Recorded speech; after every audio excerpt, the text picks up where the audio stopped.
not massacred your name too badly, who is a journalist, and Mr. Ulvi Hasanli, who is founder and executive director of AbzasMedia.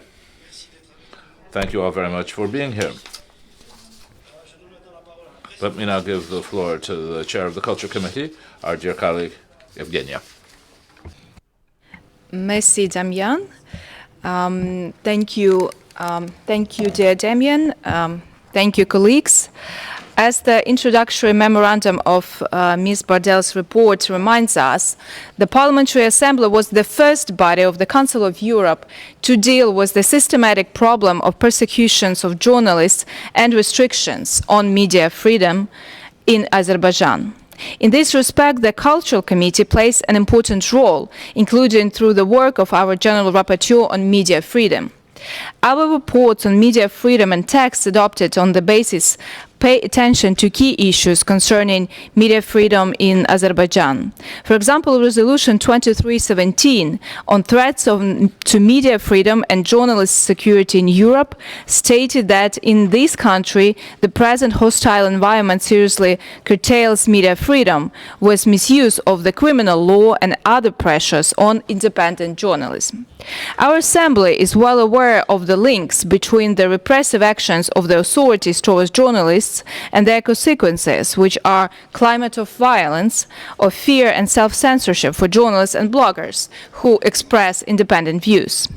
We observe that threats are not only legal, but that worrying administrative practices are being implemented. The Pegasus files in 2021 revealed that many journalists from Azerbaijan may have been targeted for surveillance. Our colleague Peter Omtic, in his introductory memorandum on Pegasus and similar spyware, noted precisely 48 journalists as potential targets in Azerbaijan. And unfortunately, threats are also physical, and this is why we're holding this debate today. The existence of physical threats against journalists are linked to a broader context of impunity for those who attack journalists and of general intolerance against critical voices in the country. I think about journalists who were killed, like the LGBTI activist and blogger Avaz Sheikh-Mahmudov, also known as Avaz Havisli. I also recall that the murder of journalist Rafik Tagi in 2011 has not been properly investigated, according to his family, and that we are now in the 18th year of impunity in the case of the murder of the journalist Elmar Husseinov in 2005. Moreover, many journalists are legally harassed and jailed, such as blogger Bakhtiar Hayev. Some chose to leave the country but are still not safe. This is the case for the blogger Mohammad Mirzali, who has survived 5 attacks or attempts to kill him since he moved to France in 2016. It is our duty to propose solutions to the problematic situation. The first thing we do is to listen to those who know best about the situation, because they experience it every day. I'm keen to hear from all 3 guests who will help us to understand better the issues at stake. To conclude, I'm particularly pleased that the hearing has been co-organized by 3 committees of our Assembly, thus showing how important the matter of safety of journalists is all for us. Thank you, and at the closure I would like to give a personal note. For me, I'm a former journalist myself. I finished School of Journalism in Kiev. I worked not long, but I worked on TV, I worked in documentaries, and I extend my full support to the journalists of Azerbaijan. Thank you. Et maintenant, la parole à Monsieur Piero Fassino. Mr. Piero Fassino, who is chairman of the Monitoring Committee. Thank you, Chair. The Monitoring Committee follows regularly the situation of journalists and human rights situations in the overall monitoring of Azerbaijan. The most recent report goes back to October 2017 and was approved by the Assembly in its resolution. After that, in September 2019, the co-rapporteur at that time, Mr. Shenach, and Sir Roger Gale presented an information in which they particularly zeroed in on problems linked to freedom of expression, press freedom, and freedom of association. The Monitoring Committee is currently preparing a new report on Azerbaijan, and its co-rapporteurs had planned an information visit to the country at the beginning of April. Unfortunately, that visit was cancelled the day before for security reasons, following a terrorist attack against a member of parliament in the center of Baku. The co-rapporteurs, the monitoring committee, hope to go to Azerbaijan as soon as a new date can be chosen. They remain concerned as to media freedom, the situation of journalists and human rights defenders. Just as soon as they'll be able to make this visit, they will examine these issues on the ground by meeting journalists and other representatives of civil society and flagging these issues to Azerbaijan's authorities. Thank you very much for your attention. Thank you, sir. Let me just ask journalists to stand in a place where they will not be blocking anyone's view. That the colleagues can also have a look on what's happening in the room. Thank you for that. It's operational point.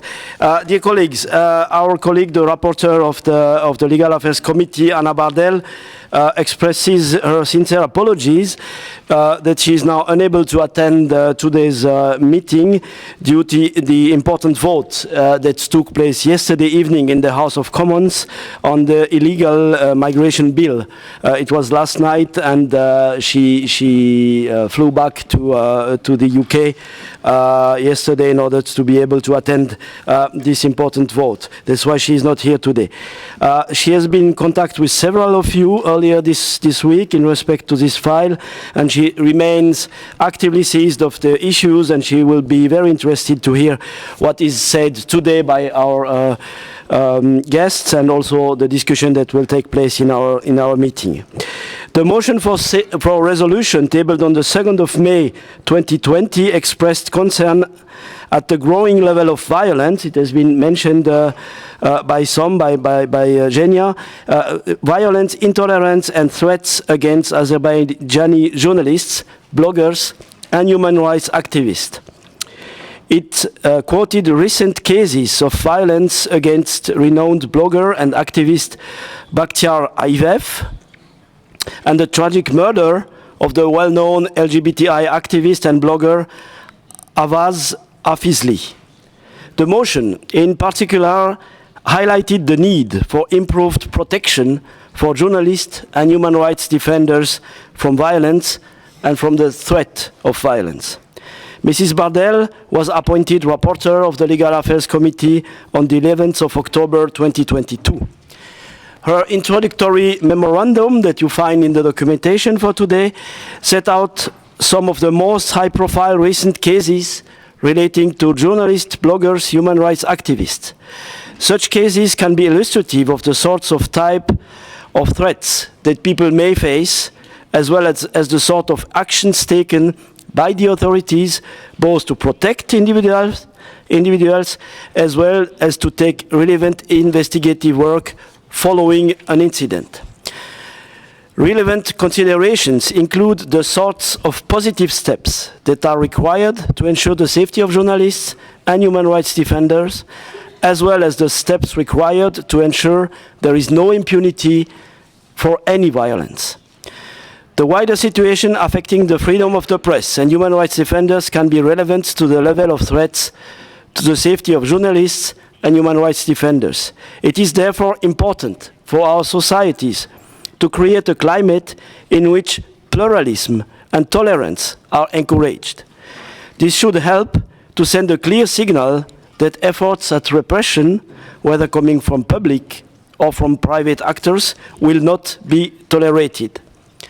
With this in mind, the rapporteur and our committees are interested in hearing about the impact of the broader contextual situation on issues affecting threats to the life and safety of journalists or human rights defenders.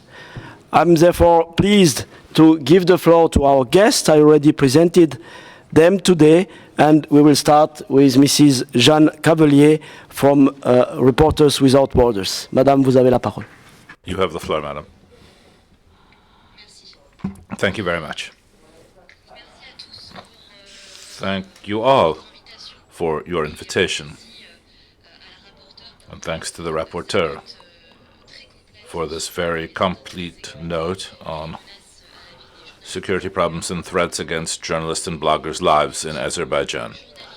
In fact, journalism is one of the most dangerous professions in that country. The authoritarian President Ilham Aliyev, who is categorized by Reporters Without Boundaries as one of the worst predators for press freedom, has eliminated any type of pluralism. Since 2014, he has been carrying out a pitiless war against the last remaining critical voices. In the worldwide ranking of press freedoms in 2022, RSF has put Azerbaijan in the 154th place, just between Belarus and Russia. It's in the dark red part of the thing where we say the environment journalists have for their work is among the worst in the world. Almost the whole media space is under control of the authorities. No independent TV or radio can broadcast from the country. All critical written press has been closed down. Responsible people who regulate the journalists, federalism, and media are appointed by the government.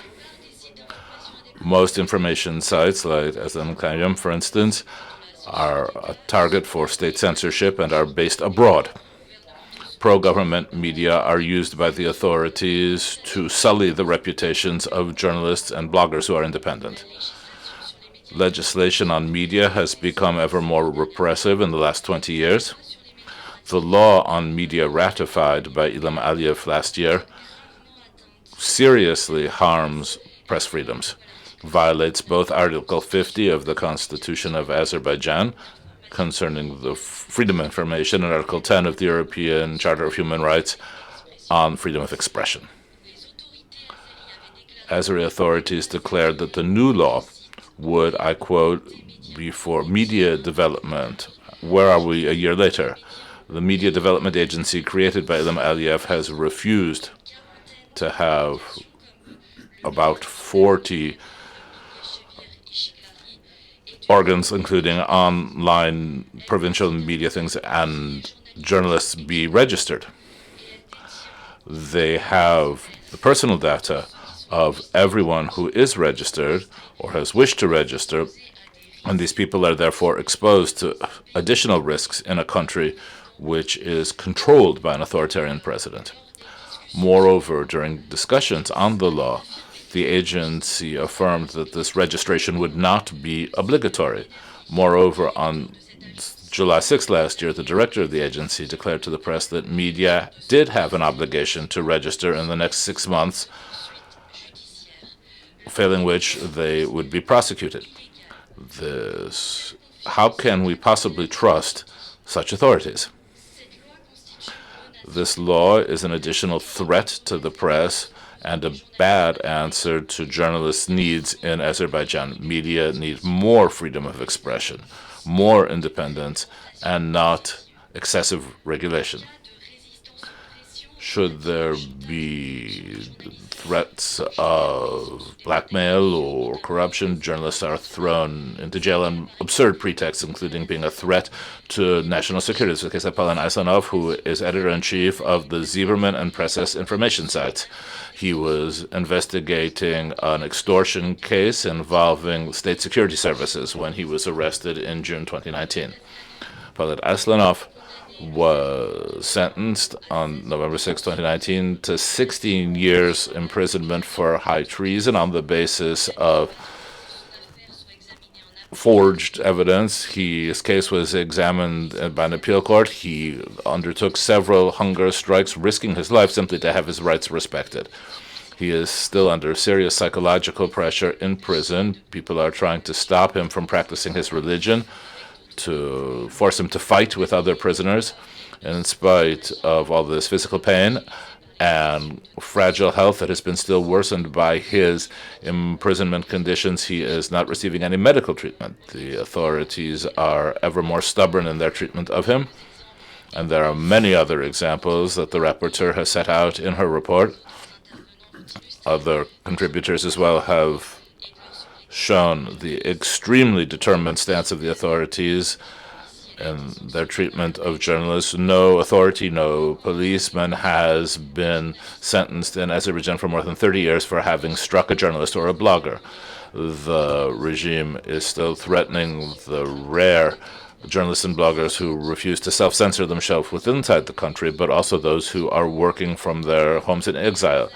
Their family and friends who have remained in the country are threatened, and mercenaries are sometimes sent to attack them. Was the case with Mohammed Mercenary, a blogger who has escaped to France and has escaped 3 attempts on his life, is still receiving incredibly violent death threats, even when he appears with members of parliament to support him. Last month of February, he was directly threatened during a live broadcast on a state television channel directly controlled by the Aliyev family. Over the last 2 years, he has basically survived more than he has actually lived, like a hunted animal living behind closed shutters, cannot see his family. His psychological state is of grave concern. He cannot sleep without sleeping pills in spite of being protected by the police, and this is what the Baku government is doing. 8 people have been arrested in France, all linked to Azerbaijan, and none of them having any personal link to Mohammed Mercedi. This inquiry is still underway, but those who have been following the file since the outset believe that these attempted murders were ordered from the very highest level of the government. Nothing seems to stop the Azerbaijani journalists. Even foreign journalists based abroad are harassed because of the articles they write. This was the case of the Swedish journalist Rasmus Skanbeck, who wrote a report on Nagorno-Karabakh and an inquiry into caviar diplomacy, especially for Blank Spot, the online magazine. And he went to court for his site went to court on last 30th of November because of the threats against their reporter.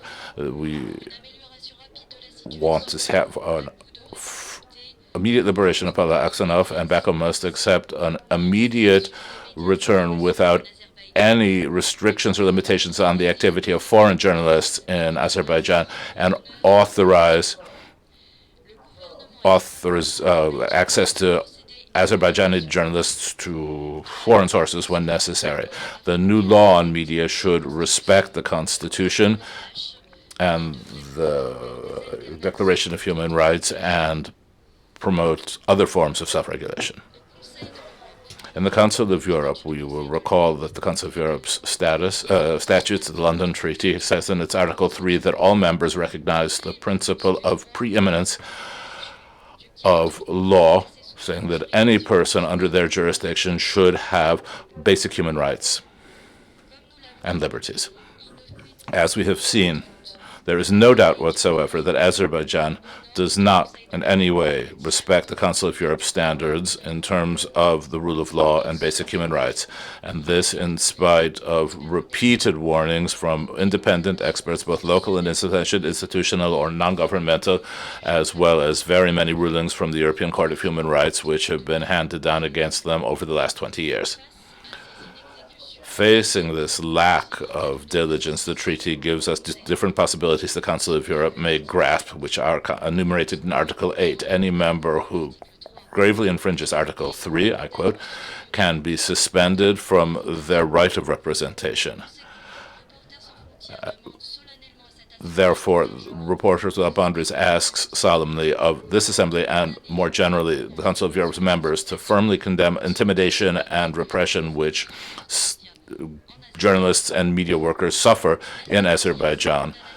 To add to this condemnation in the Assembly, a suspension of the national delegation of Azerbaijan and to deprive them of their right to vote, and to recommend to the Council that Azerbaijan be suspended.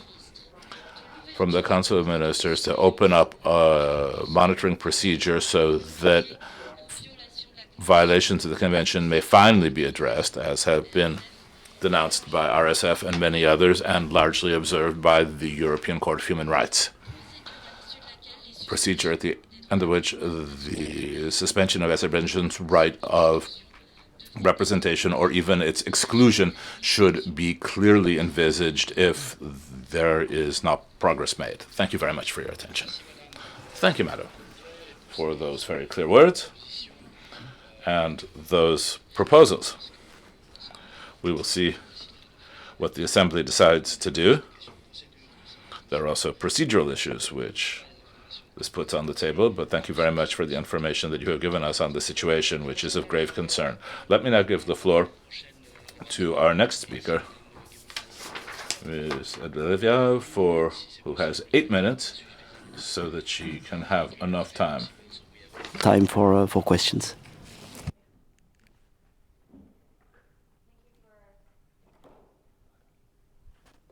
Thank you for the floor, for giving me the floor, and for the invitation.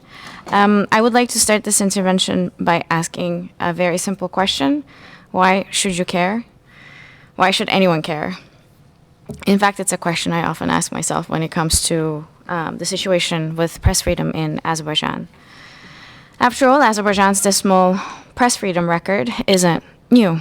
I personally, in the years of my involvement in advocacy work, attended, spoke to, presented, and answered questions on the state of media freedom in Azerbaijan.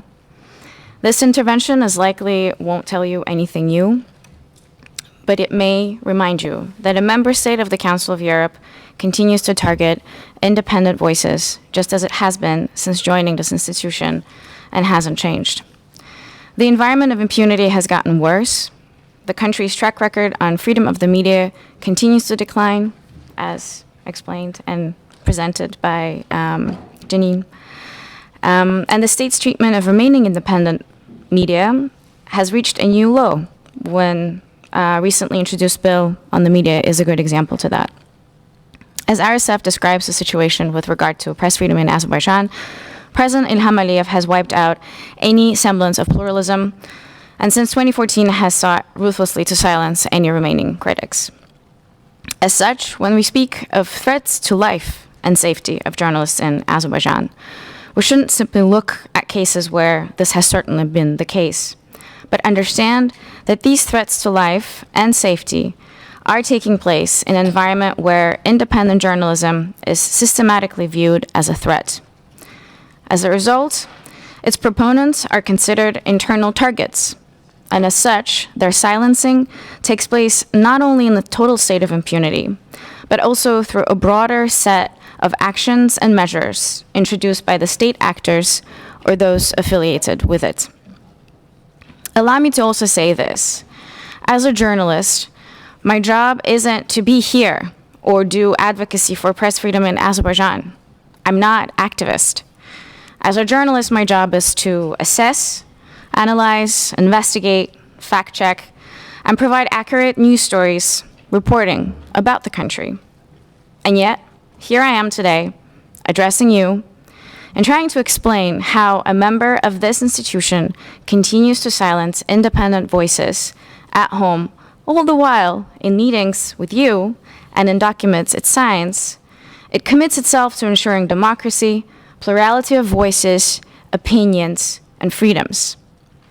The country's most recent action plan it has signed for the next 3 years is a testament to this grim, two-sided reality. There is no such thing as plurality of voices in Azerbaijan, nor there is such a thing as media freedom. On a regular basis, journalists continue to face pressure, whether through laws or other mechanisms, intimidation, crackdown, and threats to their physical safety.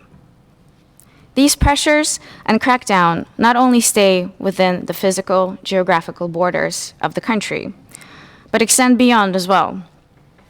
I am one of the countless of journalists who left the country and, whilst working from abroad, been targeted. My credibility, my reporting, and gender were put under the spotlight over and over again since 2014.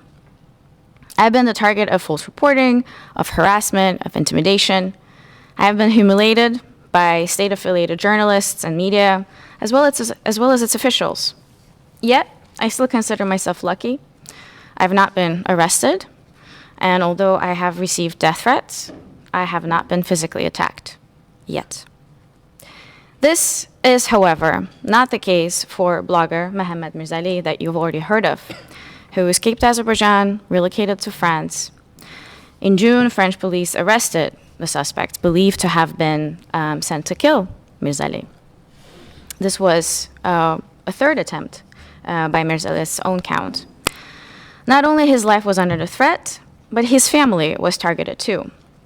In a targeted campaign, his sister was exposed online in what were government-sponsored Telegram channels, what we believe were government-sponsored Telegram channels, that distributed her intimate pictures and videos in several chat groups.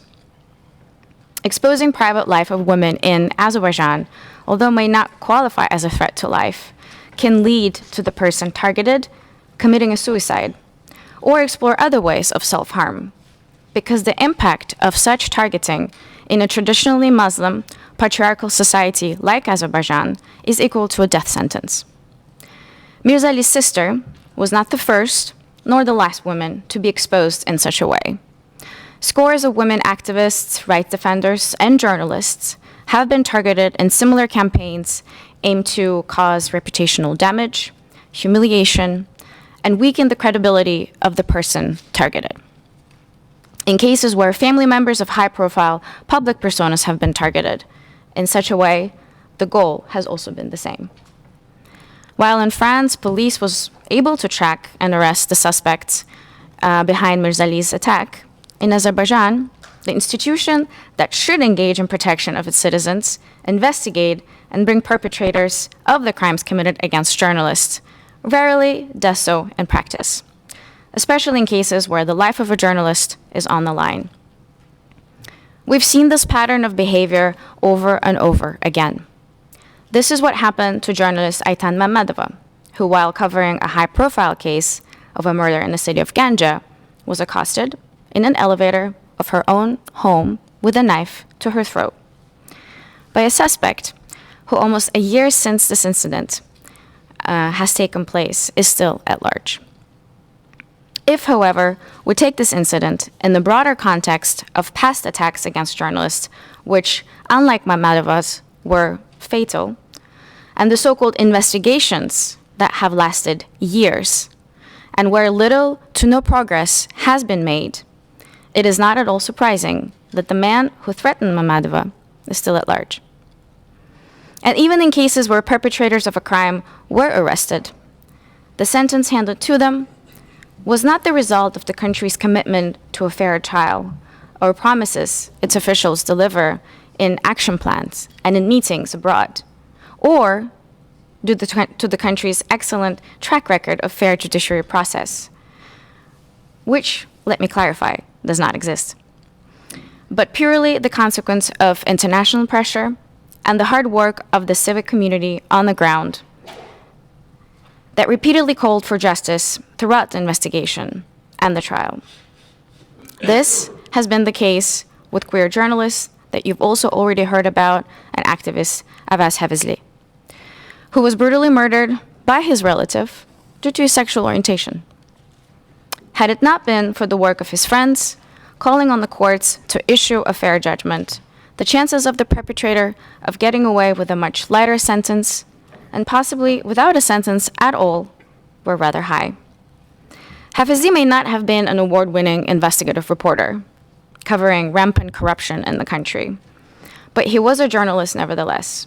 He covered injustice and violence Azerbaijan's LGBT community members face in the hands of the society and the state. He was also a human being and a citizen of Azerbaijan whose life ended abruptly as a result of backward mentality with the state that has failed to address, just as the state has failed to address a number of its promises in action plans and will continue to fail to deliver on. The most recent 2022-2025 action plan reads, and I quote, "This action plan also builds on the outcomes of the previous action plans, under which positive developments were reported in the following areas: promoting gender equality, promoting children's rights, judicial capacity building and improving court management, fight against corruption and cybercrime, promoting freedom of the media, and improving journalistic standards, improving prison management and building the capacity of medical staff in prisons, and developing youth human rights education." As a journalist, I must ask this question: where's proof of that previous work? Because from where I stand, there's still little evidence to previous positive developments. And allow me to clarify, a training, a capacity building workshop, events on matters I just mentioned above, do not qualify for progress when they're just that. It must translate into real deliverables that are then monitored by independent audits who can verify whether indeed there has been a visible progress. When I was invited to come and speak to this audience, I had doubts. I've done this work over the years, and I have seen little progress in the country's performance when it comes to any of the pillars of a healthy, functioning, sustainable democracy. If anything, Azerbaijan is a perfect case study for a term familiar to many of us sitting in this room today, a revolving door. At times, the leadership backs away, only to return with methods of repression, which now also combine traditional forms of intimidation and pressure with digital repression. I have not even mentioned the extensive surveillance technology the state has accumulated over the years, and how it has been used to go after the country's remaining independent voices and civic groups at home as well as abroad. Consider this. If all I have said so far isn't convincing, tomorrow someone else is going to speak here, perhaps citing my name on the list of fatally targeted journalists. It may be in a few months' time, it may be in a few years, it may happen, it may not. But while I have made peace with this reality, my conscience is clear. I've done my work, I've pleaded my case. There's an exhibition featuring my story this week in Paris, organized by Free Press Unlimited and the Kingdom of the Netherlands and the Rights in Picture, showcasing the work of the women journalists who have been targeted for the work that they do. So, will that make a difference in how you decide to work with Azerbaijan? That is the question I would like to close this intervention with. Thank you. Thank you, Madam. Nobody should ever have to tell words like you just did, and I hope this work that we are doing here will help to improve the situation. I now give the words to Mr. Hasanli, our third guest today. Please also, if you can keep to more or less 8 minutes, that would be good. Thank you. Hi, everyone. 6 years ago, in 2017, I went to the hospital in Baku due to health problem. I took several tests and returned home.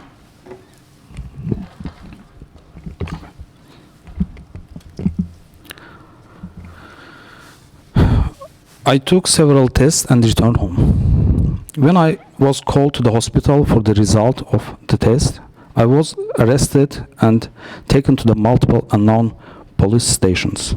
Only when I approached the contact line with Armenian in Karabakh, 400 kilometers away from Baku, it became clear that I was sentenced military service illegally and without any proper procedures. Too close. Okay.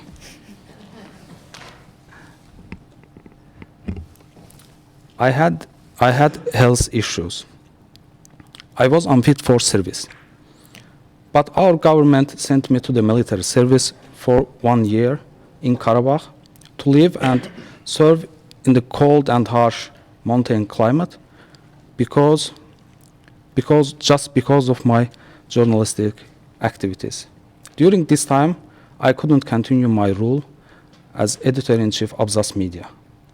They did cyber attacks, crashed our website many times, and they banned our domain. After my case, in the following years, 3 other journalists and human rights activists were punished in this way by compulsory military service. I came back from military service and had to start all over again.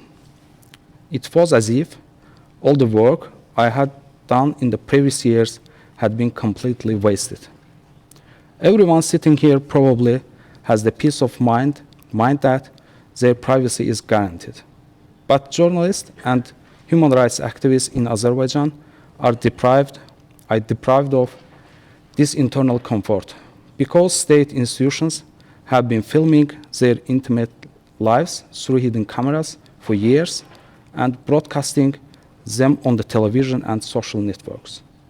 With this, the government tried to discredit independent journalists, activists, and political and social activists. The main goal was to stop them from their activities and silence them. Before I came to the journalists, I was engaged in human rights. I have prepared this intervention based on my experience in the field of civil society and media in Azerbaijan over the past 18 years. In 2022, a listening device was found in the office of the current imprisoned activist Bakhtiyar Hacıyev. He himself noticed a lot of wires, and when he tried to check them, he found the listening cable among them. Through the listening device, the government aimed to keep its opponents under control and prevent possible incidents. In July 2021, the OCCRP revealed that the phones of more than 1,000 people in Azerbaijan have been tapped since 2019 through the Pegasus. The government paid millions of dollars in Israel company for this. Through Pegasus, the government monitored all the phone calls, internet search, capture videos, photos through the camera, record sounds, and determine its GPS location. I wonder what my information is in their hand. In what future can this information can be used as blackmail? Such questions are still in our mind. People on Pegasus, which are opposition journalists, lawyers, even government media representatives and officials. This list included me and our current editor-in-chief, Sevinç Vagifkızı. This means that the government of Azerbaijan has recorded all the events that happened in the kitchen of our editorial office, all our conversations, our phone cameras, not only in the relation to work, but also monitored our personal, family, and intimate lives. It's a direct interference in the personal life of not only me and our colleagues, but more than 1,000 people, Azerbaijani citizens. Even if Pegasus was removed from the phone, there was no guarantee that government would not install it again on the phone. The government doesn't always use the new technologies to track its opponents. In some cases, they use violence and beatings against journalists, human rights activists, human rights defenders. In August 2021, our reporter, Nargiz Absalamova, was subjected to physical and psychological violence with other journalists and feminist activists at the police department of Baku. We broadcasted the audio recording of what happened in the police station. After that, journalists and activists appealed to the prosecutor's office, the court, but there was no result, because illegal acts and crimes of the law enforcement agencies in Azerbaijan are not investigated. On the contrary, they are highly protected. In the whole world, journalism is considered the fourth branch of the state. It exists to control the other three branches. But with the new law adopted in Azerbaijan, the government will control the media, not just the media over the government. In February 2022, new law on media came into force in Azerbaijan. The implementation of this law was entrusted to the Media Development Agency. According to the new law, a person who wants to work as a journalist must first go through the register of this agency. But the government doesn't consider everyone who wants to be a journalist to be a journalist. For this, you must have a higher education, an official employment contract, and 3 years of work experience. If you don't have them, you are not a journalist, and the door of official events and press conference is closed to you. With this law, the government directly intervenes in the editorial policies of the media organizations. They decided what news you can publish and how many pieces every day. They don't register media that don't meet their requirements. They have authority to sue the media that they refuse to register. You can read about this law and its impact on journalistics, like as in our policy brief we publish. I ask you to read our recommendations and show solidarity with Azerbaijani journalists by raising your voice for its immediate cancellation. We have detailed your role here and support you can provide in this document. Feel free to grab a copy for yourself. Today, our team is facing a real-life threat in Azerbaijan. Every day, when our reporters leave home to go to work, they take risk of being arrested and tortured. We are not terrorists. We are not criminals. We don't break any law. We are simply conveying the trust Azerbaijani realities to ordinary citizens in an authoritarian regime, exposing the violations of our fundamental rights and the illegal actions of the officials who hold office in the country, especially the family of President Aliyev. Therefore, every day, every hour, every moment, we are punished with the fear of having our freedom taken away from us. Unfortunately, this fear has become a common reality. As soon as you set foot in the country, you get the feeling that Big Brother is watching you, as written in George Orwell's novel 1948. But we journalists believe that our struggle for the survival of free speech and the press will never stop, because we know that people are counting on us, and we will never deprive them on unbiased and independent reporting, no matter what the cost. Thank you. Thank you, sir, and thank you all three of you for your testimony in front of us and these powerful words. I will, before opening the floor, I will give the floor to Stefan Schenach, who is the rapporteur of the Culture Committee, for remarks or questions. No, ich spreche Deutsch. Let me speak German. For 7 years, we all good here? For 7 years, I was rapporteur for the monitoring committee for Azerbaijan. And I met many journalists and bloggers who were imprisoned and also outside of prison. And everything that Ms. Cavelier has said here this morning is absolutely true, and I can sign this myself. I never met Ms. Cavelier herself in Azerbaijan, but everything she says about Azerbaijan is entirely true. I can recall that when I went to a women's prison, and Ms. Kadisha Ismailova was there. I met her. She was the first journalist who reported on the Panama Papers and was sentenced to 8 years in prison. I just said, this isn't possible. And we were able to get her out of jail with a little trick, if you will. But then with Mamov Husseinov, who was the chair of the independent journalist body, I met him after he'd been tortured.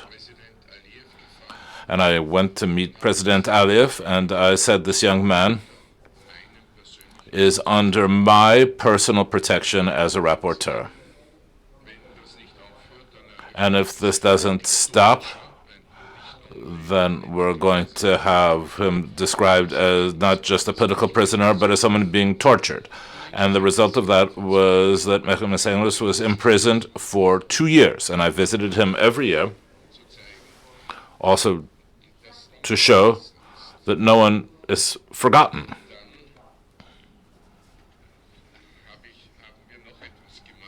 And then we did something else as well as rapporteurs. The head of the Toran agency, Mr. Aliyev, was arrested. And we told the Azeri authorities before our visit that if the head of the only independent media outlet was not free when we arrived, that we would not have any other activities outside of this subject. And when we landed, that man was in fact a free man.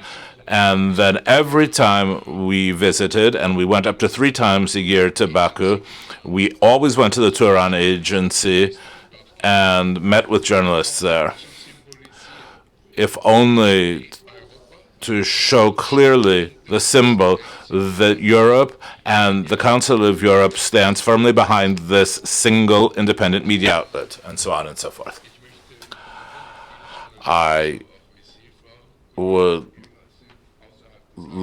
I have many things I could also say about journalists like yourself, madam, who are outside of the country and nonetheless being threatened. We've seen this in France and in Germany, and with the media law that's already been criticized here, there's a second thing, a twin that works in the same way. That's the NGO law.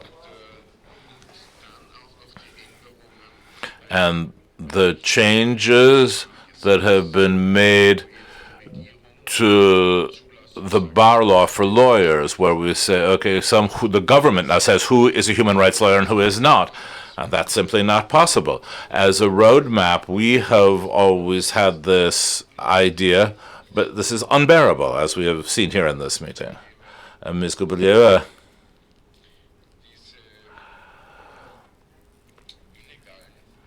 this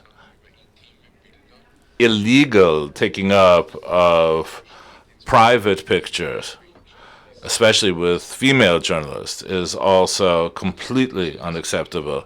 Kadisha Ismailova had the same experience as was described here, and that is simply unacceptable. What we saw is that this violence has stepped up.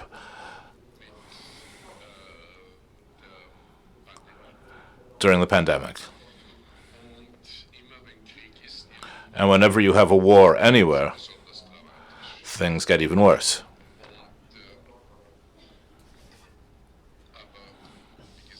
But as I said earlier, well, I would like to thank Hannah Bardell for all the work she has done up until now.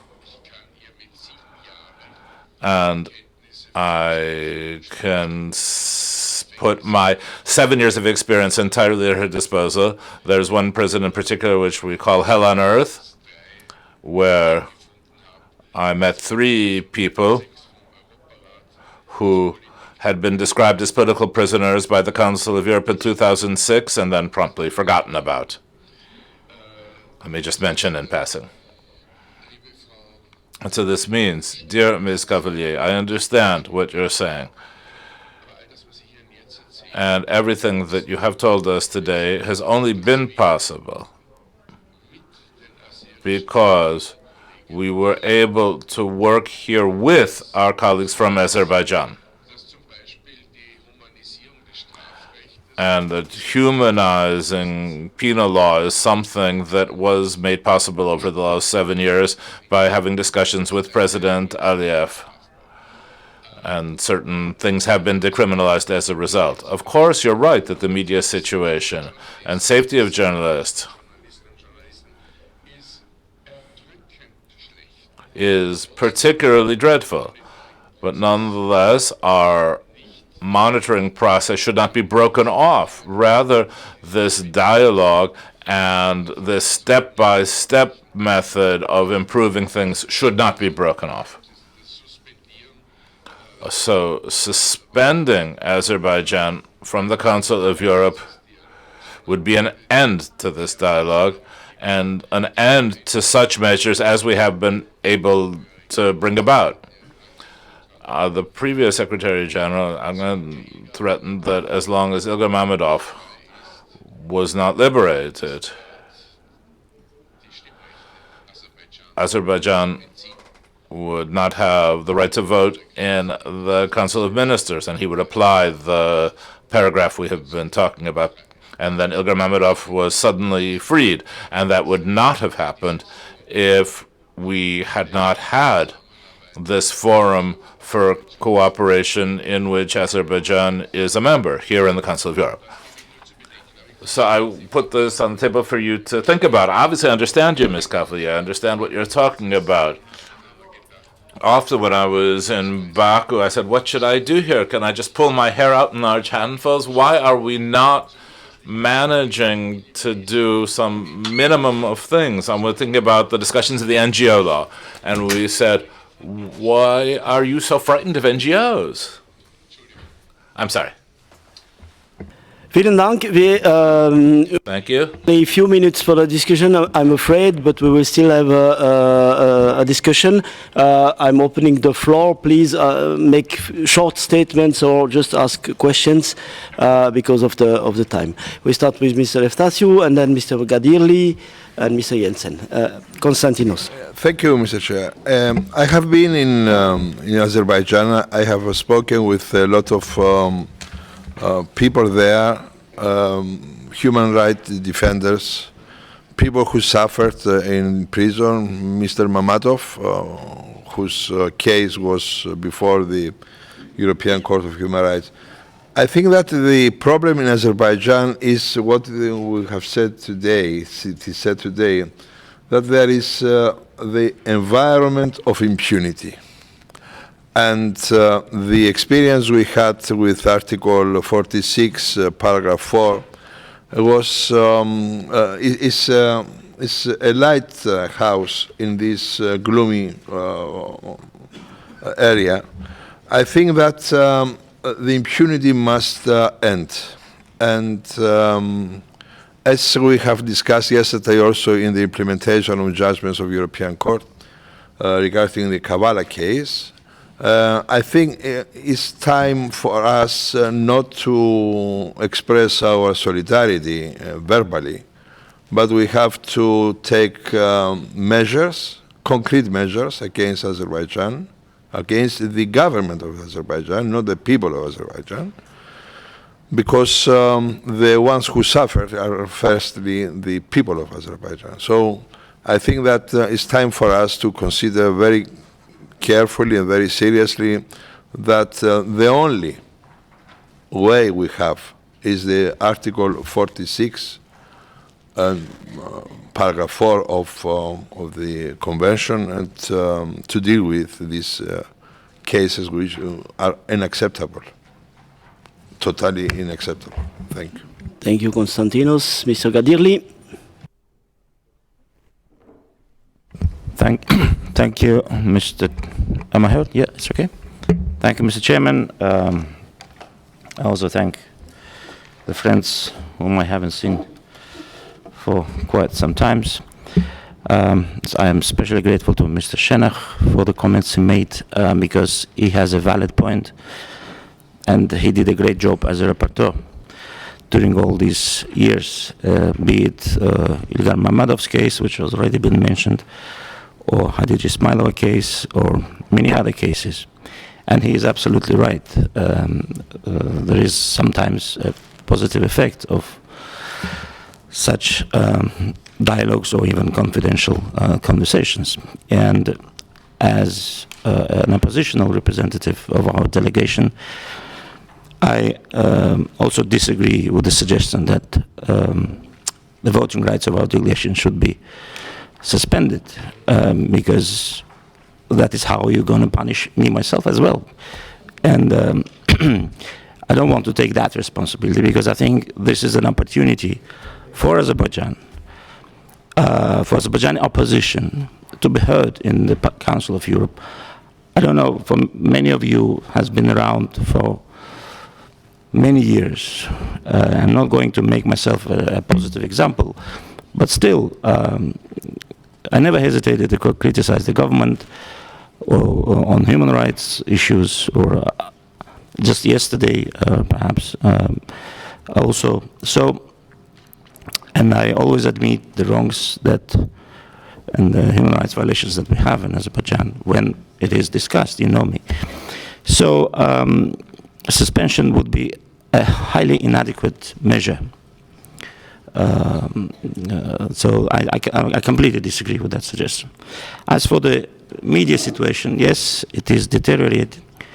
The new media law, which I actually voted against in the parliament, is, of course, does not correspond to Azerbaijan's international human rights obligations, even the constitution of Azerbaijan. And the Venice Commission gave a very negative, provided negative opinion on that law as well, just as the new law on political parties, which I also voted against. And we very grateful to Mr. Schenech, who took our request and made it possible for the Venice Commission to consider and provide a negative opinion. So there are many problems in Azerbaijan with regard to human rights, but they are all solvable. Let us not dramatize the situation.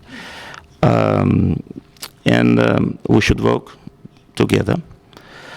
And I know, I feel your pain, but this is a process. And we should work together. Thank you. Thank you, Mr. Jensen. Then I've seen Mr. Lacroix, and then I will give the floor if he wants to say something to Mr. Little Granger, as he is the rapporteur on Azerbaijan for the monitoring committee. And then we will have to close if no one else wants to take the floor. Mr. Jensen. Thank you very much, Chair. And as the General Rapporteur on free media and working conditions for journalists, of course, it is devastating to hear these very concrete eyewitness stories here about the overall picture that is that Azerbaijan is one of the worst countries in Europe when it comes to media freedom and attacks on journalists.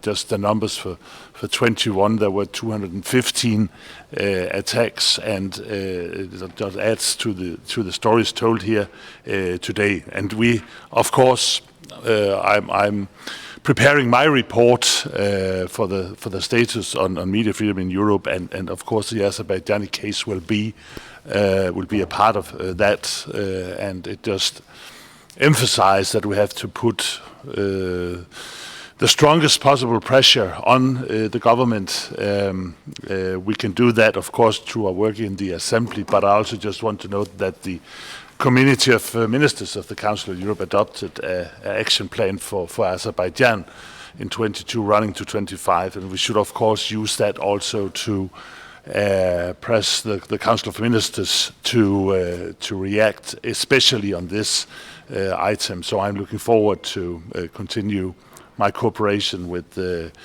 forces that are defending media freedom and working conditions for journalists in Azerbaijan. Thank you.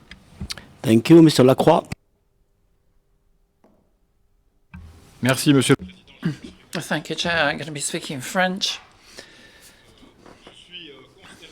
I'm appalled by what I read in the report from Hannah Bardell, and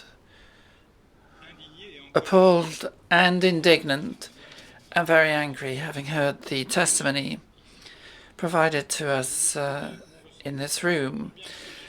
Now, I can tell you how I feel, but of course keeping a member in the Council of Europe and not depriving of its right to vote does allow the Council of Europe to visit and have a dialogue. But dialogue means dialogue between two people of goodwill.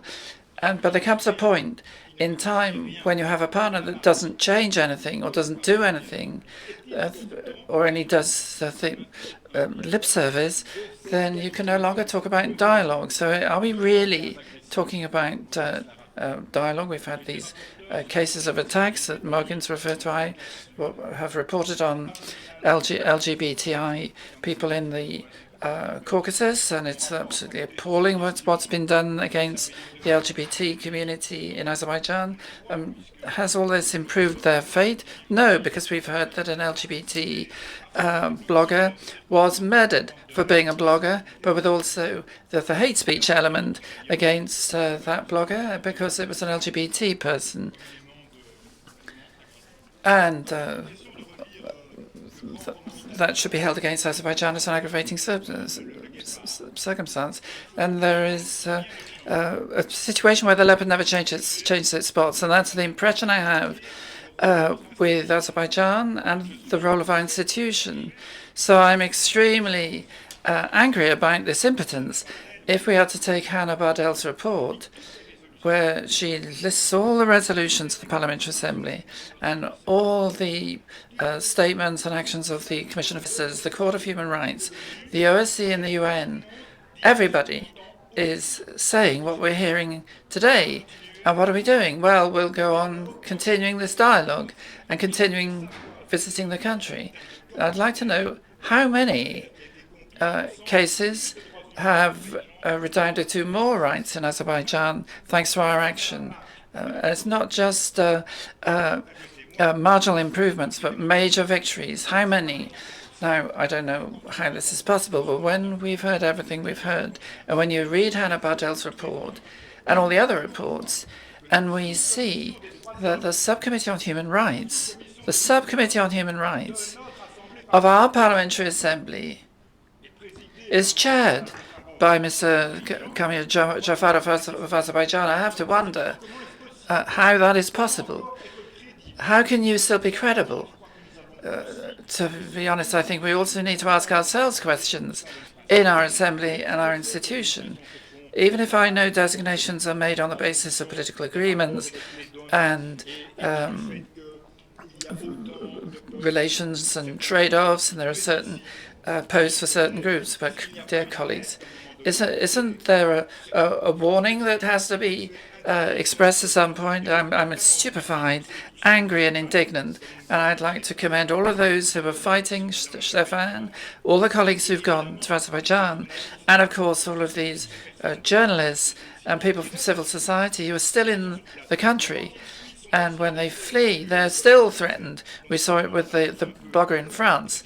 So really, Chair, I feel particularly bad about this because a member state has at least a duty, one fundamental duty, which is to respect the values of the Council of Europe and do everything to achieve respect for those values. And here we're seeing persistently that it's not the case. It's already 11:38, but does Mr. Lydian Granger wants to add something as a co-rapporteur? I can just say we're going in June. I think that's probably all that we have to say is we're going in June, and we'll do the report by the end of the year. Okay, that was short enough. Thank you very much. Do you want to have short reactions to what was said? There were no really questions, but remarks. Est-ce que vous souhaitez réagir? Do you wish to react in just a few words before we conclude, Ms. Cavelier? Well, I just want to recall what was said. Azerbaijan has been condemned 263 times for violating the convention ever since it ratified it in 2002. 18 violations of freedom of expression, 22 for failure to implement judgments of the court. Sorry, you want to add some words? Processing the number that you just mentioned. I didn't know it was over 200. Couple of remarks on this continuous effort in keeping a dialogue with Azerbaijan. Back when I was studying international relations, I wanted to become a diplomat. Today was yet again another reminder why I didn't choose this career and stuck with journalism, because I think I would have not been able to keep on holding or seeing what a member state like Azerbaijan continues to do, no matter the criticism, no matter the resolutions, no matter what, and still remains part of a discussion and doesn't get any severe punishment for what it does to its civic groups, to journalists, to the environment that it has created. And lucky for me, I can write about it. Not lucky for me, I'm also being targeted for writing about it. But one other thing I wanted to say. Yes, you talk about keeping the this member state on as part of the within the conversation, but then don't you also think that the things that you've mentioned about you being the police basically and calling on the government and the leaders to not put people in jail, or being there every time, or visiting the prisons every time to meet those very people that you've been asking the government not to put in jail, is not how it should be? How is this just? How is this work in progress? How can it justify for any signs of progress in this country? That's what I started thinking about as I was hearing what people were talking in this room today. And also, how is it that a member state that has a prison called hell on earth can still be a member? And finally, just, once again, thank you for letting us come here and talk to you. Merci, Mr. Hasanli. You want to? Thank you. Mr. Shenach, conclusion words. Those my colleagues, Mr. Fassino, President of the Monitoring Committee, please, some conclusion words. Merci. Thank you. Before making some comments by way of conclusion, I'd like to inform you, as you may already know, that yesterday in Ukraine, an Italian journalist was wounded, and the key companion was killed by Russian troops. This is just the latest episode in the long line of aggressions against journalists, and it shows the danger and arduous conditions in which those journalists work, and how today we must respect and support journalists who, on a day-by-day basis, allow us to know what is actually happening in the countries where war is being waged, or where there are problems such as those in Azerbaijan, so that indifference doesn't prevail in souls and consciences of all of us. So I think we need to display solidarity with the family of the journalist and the friend that was killed. Now, everything's been said in this debate. It's obvious that freedom of expression and opinion is one of the pillars of democracy. And a country that has freedom of expression and respects it is a truly democratic country. A country where it's not respected is not a democratic country, and that's all there is to it. And then we also need to be very vigilant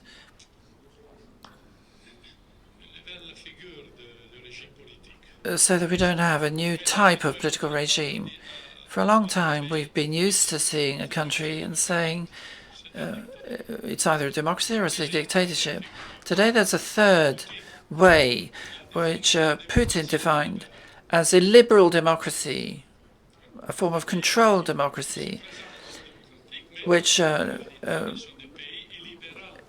comes across as being democratic, but it's actually an illiberal country because of the autocratic rule, as has been explained is the case in Azerbaijan today.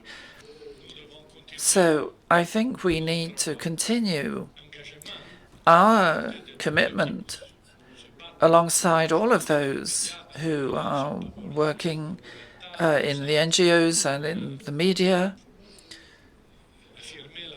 to affirm democracy and freedom, human rights, fundamental freedoms. And the last question is the more delicate issue. What's the case when you have a country like Azerbaijan? There are other countries in this Council of Europe who are similar in nature. What is our what choice do we make? There are two possibilities. Either we isolate them and interrupt every relation with them, and expel from the Council of Europe any country that doesn't abide by our principles, or continue discussing the issues. And the word dialogue has been used today, but that's too positive a word. I think we need to continue to engage and with the interlocutor, and I agree with Mr. Shenak and others who've spoken. Mr. Gadeli also said we need to continue to have an interlocutor, not to close our eyes to what's happening, and not to water down what we say in denouncing those countries. We need to continue the struggle. But if we are going to start expelling and interrupting the dialogue and shutting down those relations, then we have no instrument left to exert influence. Shenak managed to get a journalist released because he continued that engagement and he insisted on it and kept working at it. And that, I think, is our task. This doesn't diminish the need to denounce everything that's happening in these totalitarian countries, and we'll continue fighting. And I'd like to make that crystal clear to the journalists. We will continue to stand by you, but alongside solidarity, there is a daily battle to obtain things, secure things, which may reduce the repression and step up the freedom of speech and freedom of journalists. Thank you, Piero. We've gone overshot a little, but I think it's important to Evgenia has the floor. It is that we cannot take the freedom of speech for granted. We have to fight for it, and we will fight for it.